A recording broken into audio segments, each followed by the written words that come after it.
प्रदेश के बुलंदशहर के थाना नरसैना इलाके के गांव पाली आनंदगढ़ी में शहीद प्रताप गौड़ के परिवार से शोक संवेदना व्यक्त करने कांग्रेस के प्रदेश अध्यक्ष अजय राय पहुंचे। उत्तर प्रदेश सरकार पर निशाना साधते हुए कहा कि भाजपा देशभक्ति की बात करती है, सेना के सम्मान की बात करती है और यहाँ भारतीय जनता पार्टी का कोई भी जनप्रतिनिधि परिवार से मिलने तक नहीं आया। ये कैसा सम्मान है।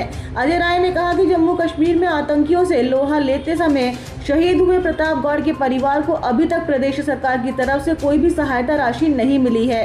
ये काफी निंदनीय है। संजय निषाद द्वारा दिए गए बयान पर कहा कि संजय निषाद ने अपनी पार्टी के कार्यकर्ता की हत्या करा दी और वो केस दर्ज है, लेकिन भारतीय जनता पार्टी उन्हें बचा रही है। पहले वो खुद ही अपने गिरेबान में झांके। भारत पाकिस्तान मैच को लेकर भी अजय राय ने बयान दिया और कहा कि जम्मू कश्मीर में आतंकियों के हमले में मारे गए 26 लोगों के परिवारों ने कहा था कि भारत पाकिस्तान का मैच नहीं होना चाहिए, लेकिन भाजपा सरकार इस मामले को लेकर चुप रही। उनका देश के लिए सम्मान है। बुलंदशहर के एक युवक के द्वारा लखनऊ में मुख्यमंत्री आवास के निकट जहर खाकर आत्महत्या किए जाने वाले युवक के परिवार से भी वो मिलने के लिए उनके गांव पहुंचे। भारतीय जनता पार्टी की कार्यशैली पर सवालिया निशान उठाते हुए कहा कि यहाँ कितना भ्रष्टाचार हो रहा है। इसका उदाहरण ये देख लीजिए कि एक युवक को अपनी जान से हाथ धोना पड़ा। कई बार शिकायत करने के बाद भी उसकी शिकायत पर कोई कार्रवाई नहीं हो रही थी, इसलिए उसने ऐसा कदम उठाया।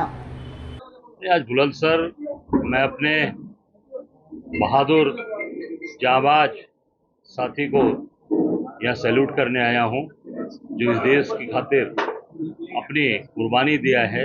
प्रभात गौड़, शहीद प्रभात गौड़ के यहाँ पर उनके परिवार में आया हूँ और निश्चित तौर से अपने आप को यहाँ पर आके गौरवान्वित महसूस कर रहा हूँ कि ऐसे बहादुर और ऐसे जाबाज व्यक्ति के मैं परिवार में आया हूँ। नहीं, परिवार के साथ नहीं, परिवार से मैं मिला।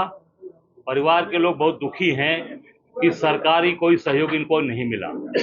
जो प्रदेश सरकार की तरफ से अनाउंस होता है, मिलता है शहीद परिवार को, जो 27 साल से आर्मी में, अभी वो अधिकारी पोस्ट पे, जेसीयू पोस्ट पे थे और अभी तक उनको कोई सरकारी सहयोग उत्तर प्रदेश सरकार से नहीं मिला है और न ही कोई उनको नौकरी, शहीद हुए तो ना कोई उनको नौकरी के लिए भी बात आई कि प्रदेश सरकार उनको कोई नौकरी देगी या कुछ भी, कोई भी। और यहाँ तक लोगों ने बताया कि उनके दाह संस्कार में भी कोई जनप्रतिनिधि नहीं था और सब लोग बाद में घूमते टहलते आए हैं। उस बहादुर, उस देश के लिए, इस मिट्टी के लिए, भारत माँ के लिए शहीद होने वाले को इनके पास समय नहीं है। भाजपा के लोगों के पास, इनके सरकार के पास यहाँ कोई नहीं आया और न कि कोई सहयोग किया है। देखिए, ये भाजपा का सारा जितना जुमला था सब बाहर आ गया।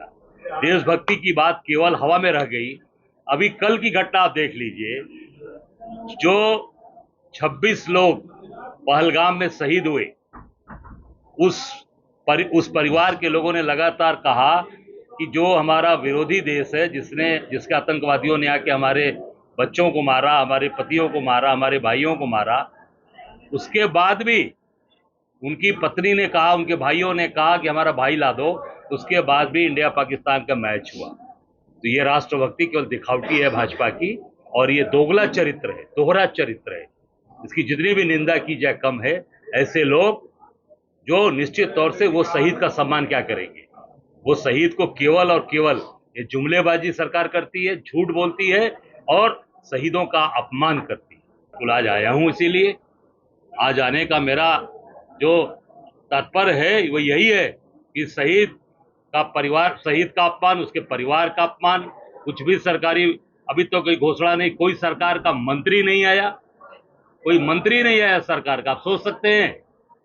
तो निश्चित तौर से इनके साथ खड़े हैं और इनको न्याय दिलाएंगे। पूरी ताकत के साथ कांग्रेस पार्टी लड़ेगी और इनके साथ खड़ेगी। सर, राजनीति की बात करें तो देखा जा रहा है कि कांग्रेस के लोगों को आहू अरेस्ट किया जा रहा है। नहीं, देखिए, वो सरकार डरी हुई है, सरकार घबराई हुई है, क्योंकि हम सही बात उठा रहे हैं, सही बात बोल रहे हैं। जो देश के अंदर जो चर्चा इस समय चल रही है, गांव गांव, गली गली, एक ही चर्चा है, वोट चोर गद्दी छोड़। ये गांव गांव चल रहा है। इससे सरकार घबरा गई है, परेशान हो गई। तो हमारे लोगों को हाउस अरेस्ट करा रहे हैं, हमारे लोगों को जेल भेज रहे हैं, हमारे लोग फर्जी मुकदमे लगा रहे हैं। पर कितने दिन तक? वो जनता की आवाज है, वो जन के अंदर वो बात बैठ चुकी है। तो बिहार चुनाव में इस नारे का आप कितना असर देखते हैं? पूरे देश में असर होने जा रहा है। आप बिहार से लेके पश्चिम के गांव गांव, गली गली, जिस गांव में बैठे हैं, आप बुलंदशहर के देख लो, हर गांव में चर्चा है कि नहीं, घर में है कि नहीं, वोट चोरी की चर्चा घर घर में है, चारों तरफ पूरे देश के कोने कोने में। लेकिन सरकार पूरे देश में एसआईआर कराने की बात कर रही है। अब एसआईआर देखिए, वो तो सरकार और चुनाव आयोग मिले हुए हैं, जो सरकार चाहती है चुनाव आयोग वही करता है, तो वो पूरी तरीके से ध्वस्त हो चुकी है। आज संजय निषाद ने कहा है कि वोट को लेकर एक नई बात कह दी है कि कांग्रेस पार्टी जो है वो नौकरी चोर और पैसे चोर है। साथ ही ये कहा है कि कांग्रेस पार्टी को अब जो है, पहले प्रधानमंत्री के से लड़ रही थी, लेकिन अब उनसे लड़ते लड़ते थक गई और अब जो है चुनाव आयोग से लड़ने लगी। देखिए, ये ऐसे लोग हैं, ये जो मौका परस्त है, ये लोग पूरी तरीके से मौका परस्त है। मौका आता है तो कब किधर जाएंगे, ऐसे लोगों के बारे में समझता हूँ कि बहुत बोलने की आवश्यकता नहीं है। जो अपने कार्यकर्ता का नहीं हुआ, उसने अपने कार्यकर्ता की हत्या कराई। धर्मात्मा निषाद जो सुसाइड किया, बस्ती का धर्मात्मा निषाद जो लाइव आया फेसबुक पे सुसाइड किया, उसके पूरे परिवार को, पूरे खानदान का जीवन बर्बाद किया संजय निषाद। मैं समझता हूँ कि पहले जो अपने कार्यकर्ता का नहीं है वो किसके बारे में क्या बोल रहा है। एक मुख्यमंत्री आवास के निकट एक बुलंदशहर के युवक ने आत्महत्या की है, क्या कहेंगे? मैं भी उनके दरवाजे जा रहा हूँ। जो बेचारा, सोचिए, एक आदमी जब वो काम कर रहा है, आटा चक्की लगाकर आटा चक्की के लिए वो ट्रांसफार्मर मांग रहा है, और जिस तरीके से बताया कि उसकी पीडी हो गई, उसके बाद ही बिल आ रहा है। ये क्या है? ये सरकार चल रही है, ये पूरी तरीके से जंगल राज चल रहा है, जंगल का कानून है।